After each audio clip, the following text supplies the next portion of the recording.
اب سنو ذرا کہ آج ہمارے ہاں اس چیز کو دیکھا نہیں جا رہا. ہمارے ہاں لوگ پتہ نہیں کہاں سے کہاں چلے گئے ہیں. وہ نیٹ سے دین لیتے ہیں اور وہ اپنے موبائل سے دین لیتے ہیں. اور پکی بات ہے، پکی بات میں آپ کو بتا رہا ہوں، جتنے پھرے ہیں نا آپ تحقیق کر کے دیکھو، جتنے نبیوں کے بے ادب ہوئے، صحابہ کے بے ادب ہوئے، آل رسول کے بے ادب ہوئے، آپ تحقیق کرو، سارے کے سارے جاہل ہیں. کیا ہیں؟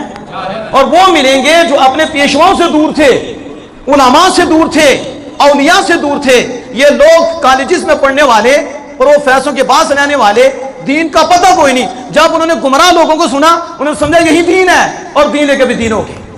آپ تحقیق کر کے دیکھیں. جو آپ کو عرض کر رہا ہوں، آپ بچے ہو نا، آپ کا کسی نہ کسی عالمی دین سے تعلق ہے، آپ کا کسی نہ کسی نیک بندے سے تعلق ہے، آپ کی کوئی نسبت ہے، اس نسبت کا نور آپ کو مل رہا ہے.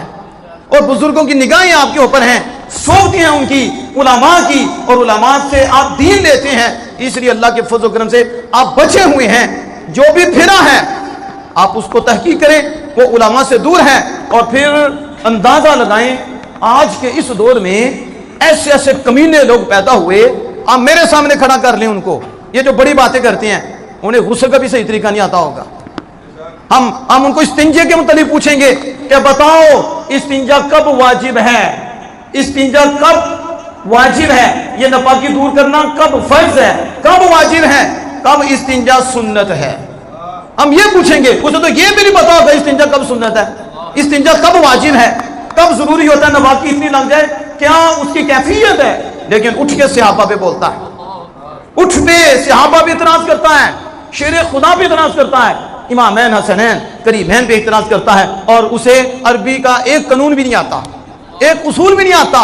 بس وہ بے سروپا باتیں، بے بنیاد باتیں، جن کا کوئی سر نہیں، جس کا کوئی پاؤں نہیں، تاریخ لا کے آگے رکھتے ہیں. ہم نے کہا اپنے منہ پہ بات تاریخ، ہم نے تاریخ کا کلمہ نہیں پڑھا، ہم نے اللہ اس کے رسول کا کلمہ پڑھا ہے. ایک ہاتھ میں قرآن ہے، دوسرے ہاتھ میں آمینہ کے لال کی زبان ہے. اب سنو حدیث پاک. یہ میں اس لیے کہہ رہا ہوں، اوپر ہماری مائیں بہنیں بھی آئی ہوئی ہیں، یہ بھی توجہ سے سماعت فرمائیں. آگے پیچھے پتہ نہیں ہمارے حضرات اس طرح بیٹھتے ہیں کہ نہیں بیٹھتے، دین کے لیے تو ٹائم ہی نہیں ہے ہمارے پاس. صبح سے لے کے شام تک مال اکٹھا، اس لیے بچوں کا بیڑا غرق ہو گیا. آج کا جو دور ہے نا، اتنا سخت دور ہے. میں تو کہتا ہوں کہ اس دور میں تو آپ کو ہر گھڑی محتاط رہنا چاہیے. جہاں آپ دنیا کے لیے اتنا ٹائم دیتے ہیں، 1 گھنٹہ اپنے دین کے لیے بھی دینا چاہیے. اتنا ضروری ہو گیا ہے. اب جس طرح وہ بیٹھتے ہیں نا، وہ بات کرتے ہیں، ہمارے آگے بولے والے